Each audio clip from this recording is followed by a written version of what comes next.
Hello everyone. Welcome to our YouTube channel Lingua Souls. And today we have brought before you NCERT Beehive Lesson 2 Part 2 The Sound of Music The Shehnai of Bismillah Khan. I hope you will enjoy the session. Friends, if food is for body, music is for soul. Music is one such thing that lifts our somber spirit, even if we are dejected or disappointed. अगर हम निराश, उदास, हतोत्साहित भी हैं, तो music हमारे अंदर फिर से जान भर देता है, जान डाल देता है, जिंदा दिली पैदा कर देता है. ऐसी शक्ति है म्यूजिक की. अपना देश एक ऐसा देश है जहां तानसेन और बैजू बावरा जैसे लोग भी हुए, जिनके गाने से बरसात हो जाया करती थी, दीपक जल जाया करते थे. ऐसे ही हमारे देश में अनेकों अनेक म्यूजिशियंस हुए हैं. उन्हीं में से एक हैं Ustad Bismillah Khan, one of the greatest shehnai player, the music maestro. आज के इस चैप्टर में हम डिटेल में जानेंगे उस्ताद बिस्मिल्लाह खां के बारे में. तो चलिए शुरू करते हैं part 2 the shehnai of Bismillah Khan. Emperor Aurangzeb banned the playing of a musical instrument called pungi in the royal residence, for it had a shrill, unpleasant sound. Aurangzeb के समय से ही उसने म्यूजिकल इंस्ट्रूमेंट पुंगी पे बैन लगा दिया था. क्यों? क्योंकि इसकी आवाज बेहद कर्कश होती थी. आपने सपेरों को देखा होगा, वो पुंगी बजाते हैं, जो उनकी जो बीन होती है, और उसका साउंड उतना प्लेजेंट या मेलोडियस नहीं होता. Pungi became the generic name for reeded noise makers, और ऐसे व्यक्तियों के लिए ये एक नाम सा पड़ गया जो शोर मचाते हैं. Few had thought that it would one day be revived. किसी ने सोचा भी नहीं था कि एक दिन यही पुंगी एक अलग फॉर्म में फिर से जिंदा हो जाएगी और इसको इज्जत भरी नजरों से देखा जाने लगेगा. A barber of a family of professional musicians, खानदानी म्यूजिशियंस के परिवार में से थे और पेशे से नाई का काम भी करते थे. Babar who had access to the royal palace, इन लोगों का क्योंकि शाही हज्जाम होने की वजह से शाही खानदान के लोगों के साथ उठना बैठना और आना जाना भी था, decided to improve the tonal quality of the pungi. He chose a pipe with a natural hollow stem that was longer and broader than the pungi. उन्होंने एक नेचुरल पाइप चूज किया जो हॉलो स्टेम है किसी चीज की, पुंगी के comparison में थोड़ी सी लॉन्ग है और थोड़ी सी चौड़ी भी ज्यादा है.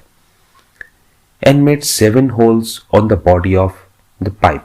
7 स्वर होते हैं.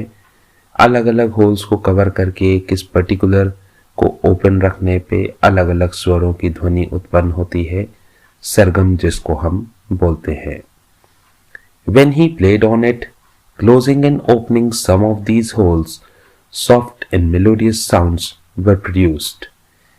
जब इनमें से वो कुछ को फूंक मार के कुछ होल्स को बंद रखते थे और कुछ को ओपन, तो अलग अलग मेलोडियस साउंड प्रोड्यूस होते थे. He played the instrument before royalty and everyone was impressed. और जब शाही खानदान के सामने पहली बार उन्होंने इस इंस्ट्रूमेंट को बजाया तो पुंगी की आवाज तो बहुत ही क्रास कैकोफनी थी, एक नॉइस थी, लेकिन शहनाई की आवाज उनको बहुत ही मेलोडियस लगी. The instrument so different from the pungi had to be given a new name. क्योंकि ये वाला इंस्ट्रूमेंट पुंगी से बिल्कुल डिफरेंट है, इसलिए इसको एक नया नाम दिए जाने की आवश्यकता थी. As the story goes, since it was first placed in the Shah's chamber, Shah राजा, पहली बार ये राजा के दरबार में बजाई गई और इसको बजाने वाला एक नाई था एक बार्बर था, one who cuts hair and shaves people. इसीलिए इसका नाम पड़ा शहनाई। शाह के दरबार में नाई के द्वारा बजाया गया एक वाद्य यंत्र, एक म्यूजिकल इंस्ट्रूमेंट। इस प्रकार एक नए म्यूजिकल इंस्ट्रूमेंट का जन्म हुआ, शहनाई, और जिसने पुंगी की कर्कश ध्वनि वाली एक इमेज को हमेशा के लिए मिटा के रख दिया। The sound of the shehnai began to be considered auspicious, और इसको एक पवित्र ध्वनि की तौर पे माना जाने लगा। And for this reason it is still played in temples and is an indispensable component of any North Indian wedding। इस ध्वनि को इतना सुरीला और शुभ माना गया कि ये मंदिरों में बजाई जाती है, और नॉर्थ इंडिया में होने वाली कोई भी शादी जो आज भी ट्रेडिशनल या रॉयल टाइप की वेडिंग्स होती हैं, उसमें आपने देखा होगा कि एंट्रेंस डोर पे ही ये म्यूजिक प्लेयर्स बैठते हैं और उसमें शहनाई की ध्वनि के साथ में मेहमानों का स्वागत किया जाता है। The shehnai was part of नौबत, और traditional ensemble of 9 instruments found at royal courts। शाही दरबार में जो 9 किस्म के म्यूजिकल इंस्ट्रूमेंट्स होते थे, उनमें से एक शहनाई को भी शामिल कर लिया गया। Till recently it was used only in temples and weddings। The credit for bringing this instrument onto the classical stage goes to उस्ताद बिस्मिल्लाह खां। और इस म्यूजिकल इंस्ट्रूमेंट को एक नई पहचान दे के संसार में पॉपुलर बनाने का जो क्रेडिट जाता है, श्रेय जाता है, वो जाता है शहनाई वादक उस्ताद बिस्मिल्लाह खां को। As a 5-year-old, Bismillah Khan played gilli danda near a pond in the ancient state of Dumrao। 5 साल के बच्चे के तौर पे, जो कि उस समय के पॉपुलर गेम्स होते थे, वो भी एक छोटे बच्चे की तरह तालाब किनारे गिल्ली डंडा खेला करते थे। दुमराव जो उनका पैतृक स्थान है, it is in Bihar. He would regularly go to the nearby Bihari ji temple to sing the Bhojpuri Chait. चैत गाने के लिए वो बगल के मंदिर में जाया करते थे। At the end of which he would earn a big laddu weighing 1.25 kg। 1.25 kilo का एक लड्डू उनको इनाम के तौर पे मिला करता था, और यहां से उनका एक संगीत का प्रेम शुरू हुआ। A prize given by the local maharaja. चैत गाने पे वहां के जो महाराजा थे, म्यूजिक वादकों को एक पेमेंट या रेम्युनरेशन या इनाम के तौर पे 1.25 किलो का लड्डू दिया करते थे। This happened 80 years ago and the little boy has traveled far to earn the highest civilian award in India, the Bharat Ratna. बच्चे के तौर पे एक 1.25 किलो के लड्डू के इनाम के लालच में वहां से यात्रा शुरू करके 80 सालों में ये एक गांव से निकला हुआ बच्चा अंतर्राष्ट्रीय मंच तक पहुंचा, और जिसको भारत का सबसे बड़ा नागरिक पुरस्कार भारत रत्न भी प्रदान किया गया। दोस्तों, भारत रत्न किसी को ऐसे ही नहीं मिल जाता। देश के लिए पूरे संसार में नाम रोशन करने वाला व्यक्ति, जिसने अपने क्षेत्र में, अपनी फील्ड में एक ऐसा अनोखा काम किया हो जो अद्वितीय हो, जो कंपेयर ना किया जा सके किसी से, ऐसा काम हो, उनको मिलते हैं भारत रत्न। और उस्ताद बिस्मिल्लाह खां ऐसे ही लोगों में से एक हैं जिन्हें भारत रत्न की उपाधि से नवाजा गया। Born on 21st March 1916, Bismillah belongs to a well-known family of musicians from Bihar. इनका जन्म 21 मार्च 1916 को हुआ था। Bismillah belongs to a well known family of musicians from Bihar. Bihar के जाने माने परिवार, जो संगीतज्ञों का परिवार है, उनमें इनका जन्म हुआ था। His grandfather Rasool Bakhsh Khan was the shehnai nawaz of the Bhojpur kings court. Bhojpur के राजा के दरबार में इनके जो दादाजी हैं रसूल बख्श खान जी, वो शहनाई वादक थे। हिज फादर पैगंबर बख्श, इनके पिताजी Paigambar Bakhsh, and other paternal ancestors. Paternal ancestors are those who belong from your father's side, and maternal ancestors are those who belong from your mother's side. Paternal ancestors were also great shehnai players. सभी के सब उम्दा किस्म के शहनाई वादक थे।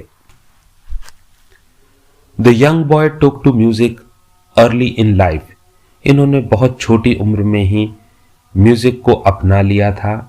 At the age of 3, मात्र जब वो 3 साल के छोटे बच्चे थे, when his mother took him to his maternal uncle's house in Banaras, जब मम्मी उन्हें उनके मामा के घर पे बनारस लेके गईं, आज हम इस बनारस को वाराणसी के नाम से जानते हैं।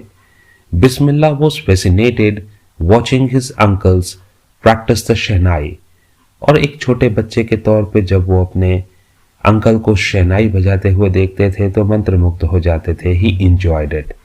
Soon बिस्मिल्लाह started accompanying his uncle, और जल्दी ही उन्होंने भी अपने अंकल के साथ में शहनाई बजाना शुरू किया।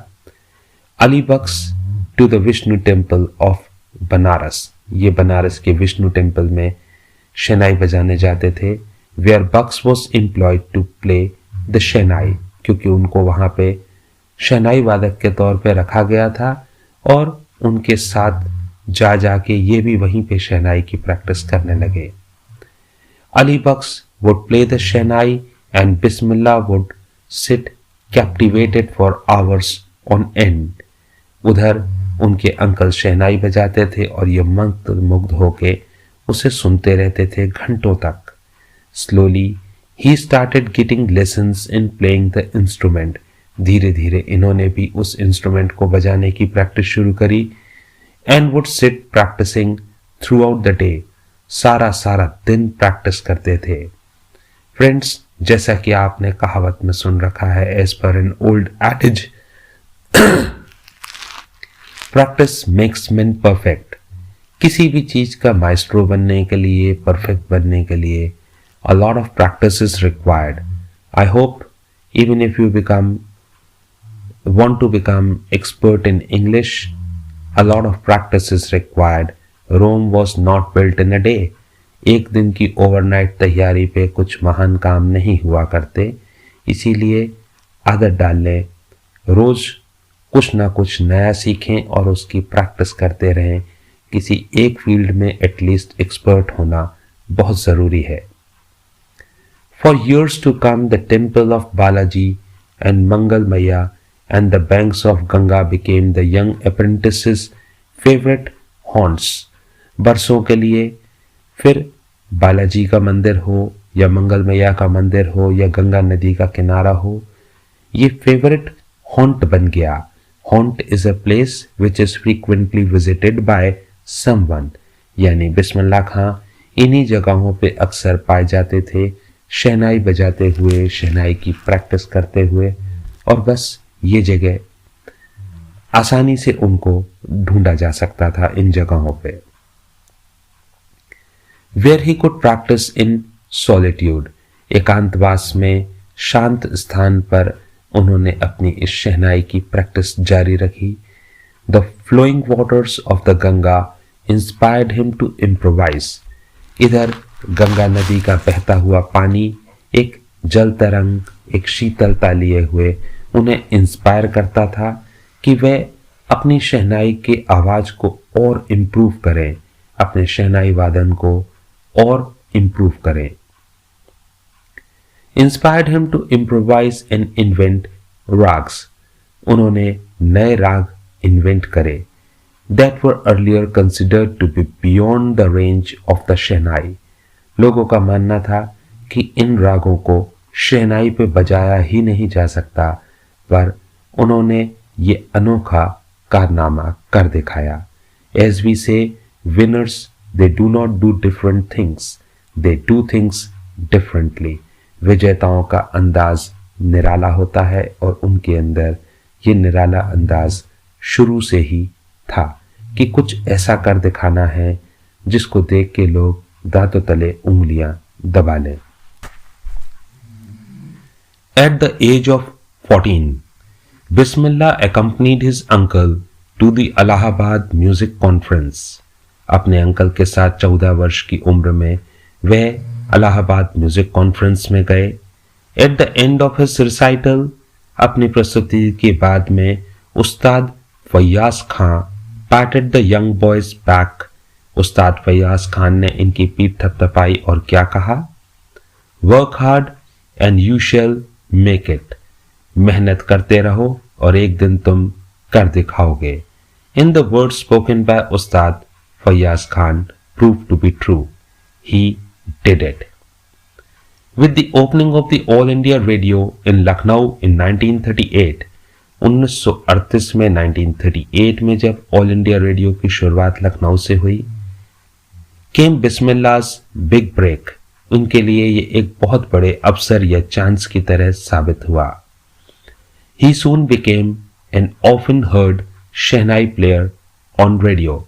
यहां से उनको रेडियो पे शहनाई बजाने का मौका मिला और पूरे भारत के लोग उनको सुन सकते थे। Radio 7. When India gained independence on 15th August 1947, Bismillah Khan became the first Indian to greet the nation with his शहनाई। और जब 15 अगस्त 1947 को भारत को आज़ादी प्राप्त हुई तो इन्होंने अपने शहनाई वादन से पूरे देश को ग्रीट किया, पूरे देश को स्वागत उस चीज का किया। He poured his heart out into राग कफी। इन्होंने राग कफी प्ले किया और ये कह लीजिए कि अपने जीवन का सब कुछ उसमें उड़ेल दिया, क्योंकि अवसर ही कुछ खास था, देश की आजादी का मौका। राग coffee from the Red Fort to the audience which included Pandit Jawaharlal Nehru. और इस अवसर पर देश के पहले प्रधानमंत्री, स्वतंत्र भारत के पहले प्रधानमंत्री पंडित जवाहरलाल नेहरू जी भी मौजूद थे। Who later gave his famous Traced with Destiny speech। और जैसा कि आप सभी जानते होंगे कि आज़ादी के बाद जो पंडित जवाहरलाल नेहरू जी ने अपना पहला भाषण दिया था, Traced with Destiny, ये एक बहुत ही मेमोरेबल स्पीच है। तो दोस्तों, कहाँ एक गांव से चलकर इतने मुकाम तक तो वो पहुंच गए। ये तो सिर्फ अभी आगाज था, मुकाम अभी बाकी था। बस यहीं से उनकी सफलता के जो सीढ़ियां हैं वो चढ़ते ही चले गए और जीवन की अंतिम सांस तक वह कभी रुके नहीं, वह कभी थमे नहीं, हमेशा आगे बढ़ते रहे। Bismillah Khan has given many memorable performances both in India and abroad। चाहे देश हो चाहे विदेश हो, सभी जगह उन्होंने अपनी शहनाई से जो यादगार परफॉर्मेंसेस दी वे हमेशा के लिए लोगों के दिल और दिमाग में छा गई। His first trip abroad was to Afghanistan, where King Zahir Shah was so taken in by the maestro that he gifted him priceless Persian carpets and other souvenirs। जब इन्होंने सबसे पहली अपनी परफॉर्मेंस भारत के बाहर अफगानिस्तान में राजा जहीर शाह के दरबार में दी, वो इतने खुश हुए कि उन्होंने बेशकीमती पर्शियन कालीन्स और अन्य यादगार तोहफे इनको दे डाले। The king of Afghanistan was not the only one to be fascinated with Bismillah's music। Film director Vijay Bhatt was so impressed after hearing Bismillah play at the festival that he named a film after the instrument called गूंज उठी शहनाई। केवल अफगानिस्तान के राजा ही नहीं, film director भी इतने ज्यादा इनके उससे impress हुए कि विजय भट्ट ने तो अपनी एक पिक्चर का नाम इनके म्यूजिकल इंस्ट्रूमेंट के नाम पर रख दिया, गूंज उठी शहनाई।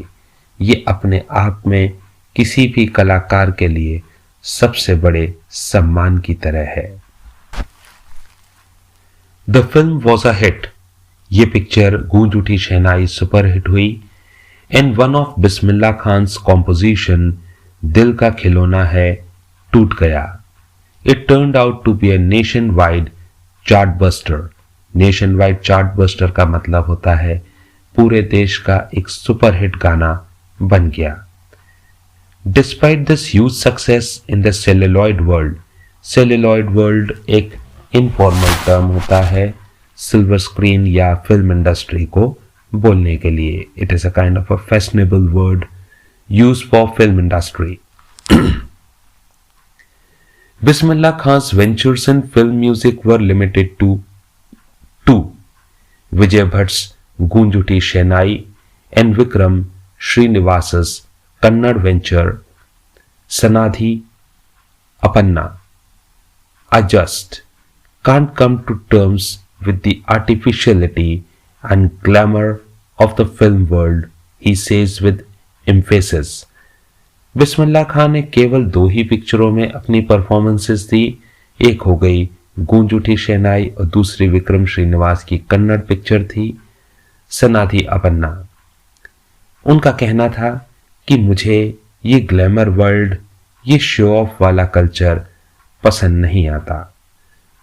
इस बात को वो जोर देकर कहते थे। So what we can conclude, he was such a humble and a simpleton कि उनको कभी भी ये फील नहीं हुआ कि मैं इतनी बड़ी हस्ती हूं। ये बड़े लोगों की पहचान होती है। जैसे एक पेड़ जिस पर जितने ज्यादा फल लगते जाते हैं उसकी डालियां उतना नीचे की तरफ झुकती जाती हैं। This is the mark of a man. As you make progress in your life rather than becoming arrogant or haughty tempered, you are supposed to be more humble. This we can learn from Ustad Bismillah Khan's simple nature. He was a simpleton, such a humble and such a pious soul. Awards and recognition came thick and fast. बस पुरस्कारों की तो झड़ी लग गई उनके जीवन में। Bismillah Khan became the first Indian to be invited to perform at the prestigious Lincoln Center Hall in the United States of America. पहले भारतीय बने जिन्हें लिंकन सेंटर हॉल में प्ले करने के लिए बुलाया गया। He also took part in the World Exposition in Montreal, in the Cannes Art Film Festival and in the Osaka Trade Fair. चाहे जापान हो चाहे अमेरिका हो, वर्ल्ड के हर कोने में इन्होंने अपने म्यूजिकल परफॉर्मेंसेस देने शुरू किए। So well known did he become internationally that an auditorium in Tehran was named after him.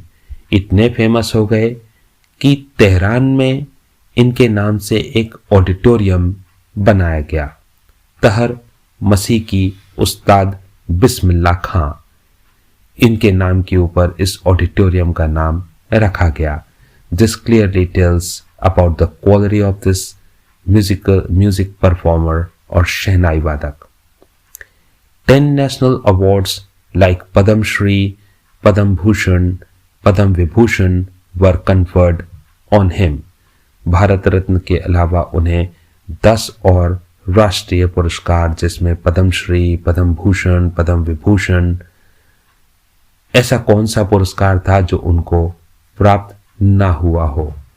ये सभी चीजें एक बेहद मेहनत, लगन और ईमानदारी के वजह से प्राप्त हो पाती है। You have to dedicate your life towards your chosen field. Pursue your passion as your profession and success will follow you. उस्ताद बिस्मिल्लाह खान ने इस चीज को सिद्ध कर दिखाया कि यदि आप अपने शौक को अपना पेशा बना लेते हैं तभी आप उसके अंदर वो करके दिखा सकते हैं जिसकी कोई भी व्यक्ति जीवन में कामना करता है या चाहत रखता है। In 2001, Ustad Bismillah Khan was awarded India's highest civilian award, the Bharat Ratna. With the coveted award resting on his chest and his eyes glinting with rare happiness, he said, "All I would like to say is, teach your children, music that is Hindustan's richest tradition. Even the West is now coming to learn our music. उनके इस sentence से जब उनको भारत रत्न की उपाधि से नवाजा गया तो उन्होंने क्या कहा कि अपने बच्चों को भारतीय शास्त्रीय संगीत सिखाएं. This is the Hindustan's richest tradition. ये हमारी भारत की सबसे अमूल्य धरोहर है. और अब तो पश्चिमी देश, पाश्चात्य जो देश हैं, वेस्टर्न कंट्रीज जो हैं, वह भी हमारे क्लासिकल म्यूजिक और इन सब चीजों को सीख रहे हैं. इससे पता लगता है एक सच्चे हिंदुस्तानी का दिल उनके अंदर धड़कता था. Truly an Indian, a pious and a pure soul, a true patriot, a great Indian. In spite of having travelled all over the world, Khan Sahib, as he is fondly called, पूरी दुनिया में तो उन्होंने travelling करी. सब लोग उन्हें खान साहब के नाम से पुकारा करते थे प्यार से. He is exceedingly fond of Banaras and Dumraon. दुनिया चाहे जहां घूम आए हों, वह दुनिया की चकाचौंध या ग्लैमर से प्रभावित नहीं हुए. बस बनारस और डुमरांव, जहां उनका बचपन बीता, जहां से वो पल बढ़ के आगे बढ़े, इसको वो कभी नहीं भुला सके. And they remain for him the most wonderful towns of the world. कोई उनसे पूछता था दुनिया के सबसे खूबसूरत शहर, खूबसूरत जगह कौन सी, तो बस चाहे डुमरांव हो या बनारस, इन दो के अलावा और कोई जगह उनके लिए खूबसूरत नहीं रही. सबसे खूबसूरत यही दोनों थी. A student of his once wanted him to head a Shehnai school in the USA. उनके एक स्टूडेंट चाहते थे कि वो एक शहनाई स्कूल जो उसने अमेरिका में खोला, ये उसके हेड बने. And the student promised to recreate the atmosphere of Banaras by replicating the temples there. उसे मालूम था कि बिस्मिल्लाह खां जी बनारस छोड़ के जाने वाले नहीं हैं. उसने उनसे कह दिया कि चिंता मत करिए, हम बिल्कुल बनारस जैसे मंदिर भी यहां पर बनवा देंगे, वही माहौल आपको दे देंगे. So what was Ustad Bismillah Khan's response to it? But Khan Sahib asked him if he would be able to transport river Ganga as well. तुम मंदिर के रेप्लिका तो वहां पे बनवा दोगे, पर हमारी गंगा मैया कहां से ले आओगे वहां. बस इन बातों से पता लगता है सादगी, सिंप्लिसिटी और एक सच्ची भारतीयता उनके दिल में किस तरीके से बसी हुई थी. आजकल लोग जरा सा सक्सेस मिलने पे एरोगेंट हो जाते हैं. They prefer to settle abroad or obtain foreign citizenship and all these things. लेकिन पहले के लोगों में कला के साथ में एक उसूल भी हुआ करते थे और उनके जीवन के प्रिंसिपल्स भी होते थे, उनमें सादगी भी होती थी. यही उनकी ग्रेटनेस, उनकी महानता की पहचान थी. Later he is remembered to have said, that is why whenever I am in a foreign country, I keep yearning to see Hindustan. मैं भले ही विदेश में होता हूँ, लेकिन मेरा मन हमेशा हिंदुस्तान को देखने के लिए तरसता है. While in Mumbai, I think of only Banaras. और जब मैं इंडिया में होता हूँ, मुंबई में, तब मेरा दिल बनारस के लिए धड़कता है और होली गंगा रिवर के लिए धड़कता है. And while in Banaras, I miss the unique मठा of डुमरांव. बचपन में डुमरांव में, बिहार में जहाँ वो पैदा हुए, वहाँ की गलियों में जो वो मठा वगैरह पिया करते थे, उनको वो चीज़ें याद आती रहती हैं. इन सब से हमको पता लगता है he was very fond of Indian tradition, Indian culture, Indian values. A great music maestro as well as truly Indian. Ustad Bismillah Khan's life is a perfect example of the rich cultural heritage of India. इनका जीवन इस बात का उदाहरण है कि भारत की सांस्कृतिक धरोहर जो है वो कितनी संपन्न है. It is rich. We have many such gems in our country. One that effortlessly accepts that a devout Muslim like him can very naturally play the Shehnai every morning at the Kashi Vishwanath temple. उन्होंने अनेकता में एकता, या ये कह लीजिए कि जहां पे किसी किस्म के कोई भेदभाव नहीं होते, इस बात को सिद्ध करके दिखाया। एक पक्के मुसलमान होने के बावजूद मंदिर में किस प्रकार पूरी श्रद्धा भाव के साथ काशी विश्वनाथ टेम्पल में वो शहनाई बजाया करते थे।